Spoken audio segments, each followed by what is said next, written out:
let's all be honest here. We are all extremely fortunate individuals.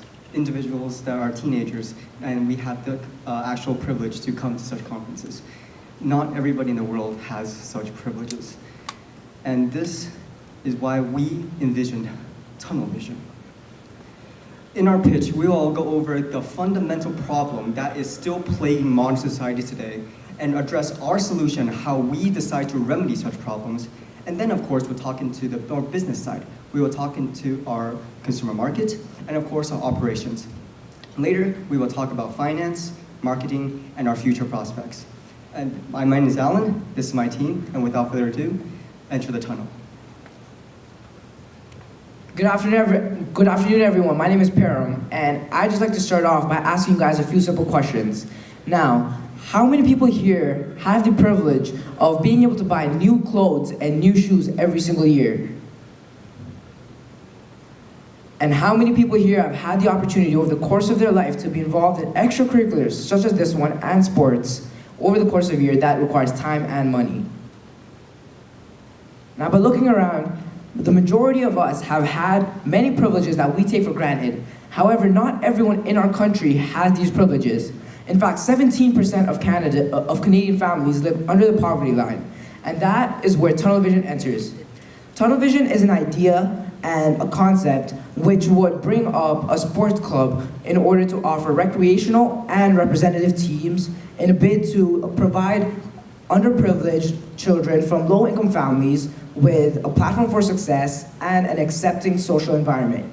You see, a lot of these children have social differences, and due to that, they can encounter discrimination, isolation, which can lead to depression and social anxiety. And these are all issues that tunnel vision would help them with the help of therapy, etc. Now, the tunnel vision's goal is to enhance the heart, mind, body, and soul of these children, and also to empower low-income adolescents and promote community cohesiveness. Now, without further ado, I would like to invite Ethan to talk about our solution.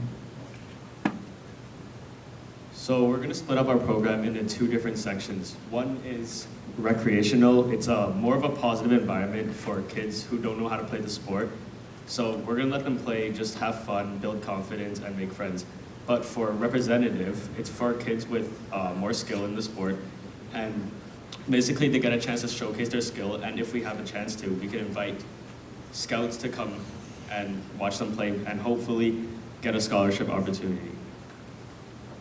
So our locations are going to be in less developed neighborhoods, and to save money, instead of building our own gym and community center, we're going to rent out schools and other community centers. Our main sports are going to be basketball and soccer. We asked kids around our school and made a chart that's what they prefer the most. So what we have to offer that's different from other companies such as YMCA is that we focus mainly on mental health. So before games, we'd like to build up confidence so they feel good about themselves. For example, before Raptors game, when you introduce a player on, you could be like, please welcome Ishan from Bayview Glen High School. And you see how he gets more confident as more people cheer him on, right? And also, after games, we like to get together, hire university students as guidance counselors so they can talk to the kids about their problems, tell them how to cope with it, and yeah, in general, they just feel better about themselves. So starting off with our 1-year mark. So we'll be increasing our brand awareness and expanding the representative field. So basically, we'll be collecting data as a friendly competition to gain the individual's confidence and skills.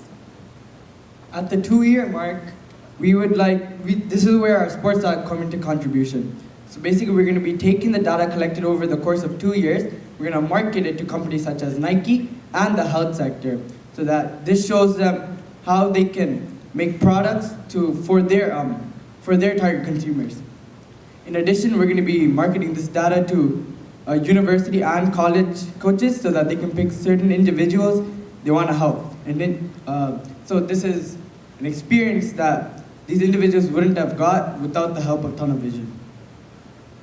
Now let's get into the nitty-gritties of marketing and advertising. So for consumer validation, as you see in the chart before, we surveyed approximately 50 students at our high schools, and approximately 40, approximately 43 students said that they would participate in such extracurricular activities. And of course, I like to highlight the sportando marketing that we defined. What we decided to do is we go into the market with a bang. So we have a community event to generate buzz and induce a brand child. And during that community event, we will have hashtag #BeGreat in each of the posters to generate even more social media impressions. And of course, after that, we will go into the more localized advertising. So we'll target a certain area of Instagram and Facebook, as well as penetrate into the school councils to become integrated with such councils. And of course, have direct-to-home advertising. And of course, now we go into the more detailed looks of the events. So the community event we have soccer games, we'll have basketball games, we'll have prizes to win, and we hope to partner with 360 Kids. And our 1 year mark, as one of my partners already stated, we hope to incorporate our ideas with, and by gaining sponsorships with Nike, Reebok, or Under Armour. And our 2 year marks, because we're introducing the data collection, we hope to one day be a part of Fitbit as well. Now, let's talk about finances. Now, with a lot of the marketing research that we have gathered, we have come up with marketing costs that would accumulate to $22,000. Now, this would branch off into social media and our community event. Our social media would require maintaining a social media team of $10,000, which would maintain our Instagram and Snapchat accounts, while also targeting $5,000 for Facebook in order to gain brand awareness. Now, along with that, our community fair would require an additional $7,000 in order to fund all of the prizes and all of the setup that we would require. Furthermore, for operational costs, we would require $4,000 in the first year in order to be able to rent out the school space and the community center spaces. And we wouldn't have much equipment costs due to our usage of the spaces equipment already. However, once we start incorporating our sports lab idea and we start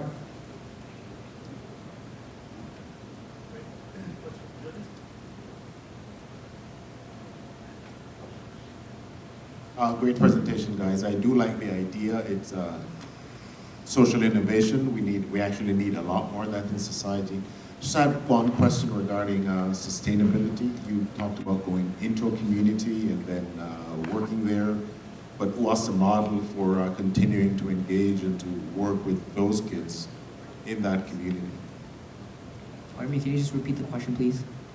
How are you going to build, how are you going to sustain the work that you're doing in a specific community? Do you just drop in, perform your events, and then move on?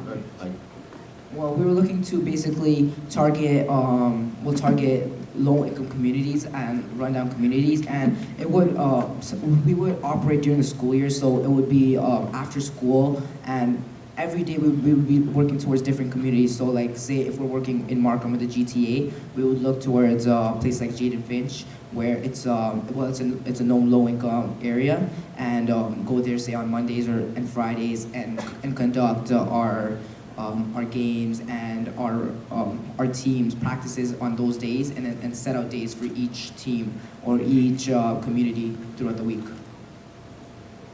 Thanks, guys. Great presentation.